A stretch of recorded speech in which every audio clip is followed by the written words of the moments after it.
Progressive constituency ఆయన పెట్టిన ఒక పేజ్. ఆ పేజీలో అసెంబ్లీలో చదివేటప్పుడు కూడా నేను ఆయన చెప్తుంటే విన్నాను, చాలా కాన్ఫిడెంట్గా చెప్పారన్నమాట. ఏంటది? పీపుల్ యాజ్ క్యాపిటల్, ప్రజలే పెట్టుబడి, అంటే మానవ వనరులే మన పెట్టుబడి అనే తరహాలో ఆయన దాన్ని ఎక్స్ప్లెయిన్ చేశారు. ఏంటది అంటే, the true wealth of a constituency is it's people. ఒక నియోజకవర్గం యొక్క అసలైన ఆస్తి ఆ నియోజకవర్గం యొక్క ప్రజలే అసలైన ఆస్తి. When individuals and families thrive, the entire community flourishes. ఎక్కడైనా వ్యక్తులుగా కానీ కుటుంబాలుగా కానీ వాళ్ళు కష్టపడితే పనిచేస్తే ఆ మొత్తం కమ్యూనిటీ అభివృద్ధి చెందుతుంది అనేది దాని యొక్క. ఇది ఎమ్మెల్యేలకు అప్పు చెప్పారు ఈ బాధ్యత. సార్ నాకే అర్థం కాదు దాన్ని మీనింగ్. అంటే చంద్రబాబు నాయుడు గారు అయితే చేయగలరేమో, I don't know. What is it MLAs sir? ఇదే మహాత్మా గాంధీ కొటేషన్ లాగా చెప్తే వింటానికి బాగానే ఉంటుంది. ఏంటి ఇంప్లిమెంటేషన్లో వాట్ డస్ ఇట్ మీన్? ప్రతి కాన్స్టిట్యున్సీలో ప్రతి కుటుంబం షుడ్ థ్రైవ్ అండ్ ఫ్లరిష్, సంతోషంగా ఉండాలి అంటే ఏంటి? హౌ? ఏం చేస్తారు మీరు? ఏమైనా పథకాలు ఇస్తున్నారా? అంటే దానికి పెట్టారుగా, దానికి ఒక ఇది పెట్టారు. మనం ఇది కూడా చెప్పాలి, social security for every household. Social security అది okay. Creating opportunities for self reliance, economic growth and enhanced quality of life and key policies zero poverty, that is P4. ఇంతకుముందు P3 ఉండేది, పబ్లిక్ ప్రైవేట్ పార్టిసిపేషన్. ఇప్పుడు public private people participation, పీపుల్ని add చేశారు, ప్రజల్ని భాగస్వాములు చేయడం దీంట్లో.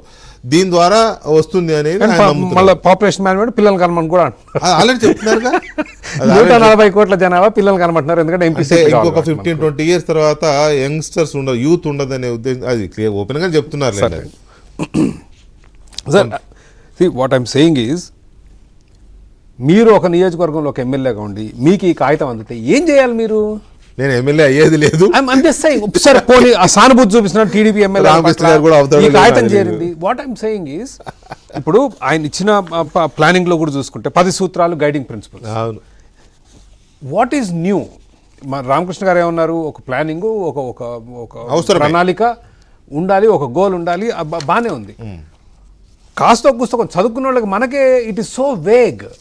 ఒక స్పెసిఫిక్గా ఇది చేస్తాము, ఇది ఈ రకమైన సంస్కరణలు తీసుకొస్తాము మీరు అంటున్నారని నేను కూడా కొంత ఇది అంటున్నాను. మీరు కంప్లీట్లీ వేగ్ అని చాలా ఈజీగా తీసి పడేస్తున్నారు కదా. అంత హోంవర్క్ చేయకుండా గతంలో ఒక విజన్ తయారు చేసి ఎంతో కొంత దాని మీద ట్రై చేసిన ఒక సీఈఓగా పేరు తీసుకున్న చంద్రబాబు నాయుడు గారు అంత వేగ్ డాక్యుమెంట్ని జనంలోకి వదులుతారా? I'm challenging you. Chandrababu Naidu garu ఈ డాక్యుమెంట్ చదవలేదండి. యూ కెన్ అసెంబ్లీలో మొత్తం చదివి వినిపించారు, ఇది ప్రెజెంటేషన్ సార్, ఇది ప్రెజెంటేషన్. Actual document 400 pages. అంటే ఎవరో రాసిందని ఆయన పట్టుకొస్తారా? Vision 20. No, I'm not talking about the presentation. ఈ ప్రెజెంటేషన్ అంటే పవర్ పాయింట్ ప్రెజెంటేషన్. ఆ డాక్యుమెంట్ 400 pages అయితే మీకు తలనొప్పి వచ్చింది. I'm telling you it is. See మనం when you're in the people's environment, ఏదో కార్పొరేట్లో మీరు ప్రజెంటేషన్ ఇస్తే ఒక పద్ధతి. ఆ డాక్యుమెంట్ చూసి మీ ఎమ్మెల్యేలు కానీ, మీ సర్పంచులు కానీ, మీ మండలాధ్యక్షులు కానీ, ప్రజలు కానీ ఎవరికీ అర్థం కానప్పుడు ఆ document it is so vague with no concrete direction, how will they do it? మీరే చెప్పారు కదండి ఇప్పుడు, vision for progressive constituency, people as capital. MLA ఏం చేయాలి దీంతో? ఐ డోంట్ నో, నాకే అర్థం కాలేదు ఇది. మీకు భారతదేశం 1990లో పివి నరసింహరావు గారి నాయకత్వంలో సంస్కరణలు తీసుకొచ్చింది. It has phenomenal growth. అంటే మనం ఊహించని అభివృద్ధి అంతా దాని తర్వాత వచ్చింది. నేను చెప్పినట్టు కేంద్ర ప్రభుత్వంలో సంస్కరణలు వచ్చిన తర్వాత ఆ సంస్కరణల ఫౌండేషన్ మీద, పునాదుల మీద హైదరాబాద్ లాంటి నగరాన్ని చంద్రబాబు నాయుడు గారు లాంటి వాళ్ళు నిర్మించారు. అది తొందరగా క్యాచ్ చేసింది ఈయనే, అందులో డౌట్ లేదు. కరెక్ట్. ఆ రిఫార్మ్స్ కరెక్ట్. సంస్కరణ అంటే ఏంటి? ఎగుమతులు దిగుమతుల మీద ఆంక్షలు ఎత్తేసారు, ఆదాయం పన్ను మీద పన్నులు తగ్గించారు, బ్యాంకుల్ని ప్రైవేటైజ్ చేశారు, ప్రభుత్వ రంగ సంస్థల్ని మూశారు, స్టాక్ మార్కెట్ని ఓపెన్ చేశారు ప్రైవేట్ పెట్టుబడులకి. ఇది సంస్కరణలు. మీకు 2047 విజన్ మీరు ఇంప్లిమెంట్ చేయాలంటే how do we do it? Zero property, population management, skilling and employment, water security, farmer agritech, global best logistics. నేనేమంటే ఈ సామాన్యుల కొరకే కదా ఎమ్మెల్యేలు, ఎంపీలు, అధికారులు.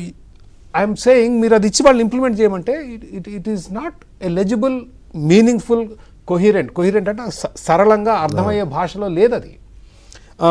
And this is my worry. ఎందుకంటే విజన్ 2020 డాక్యుమెంట్ కూడా ఇట్లే ఉంది, అందుకే మీకు చదివి వినిపించాను. ఇవన్నీ మళ్ళీ మీకు విజన్ 2020 దాదాపుగా మీరు అన్నట్లు నాకు ఫైబరో ఓ సోలారో లేదు, కానీ దాదాపు ఇట్లే ఉంది. నా how will you get the growth? మీరు విజన్ 2020లో ఇట్లాంటి ప్రణాళికే చేసి ఇట్లాంటి growth, I have vision 2020 growth numbers అండి.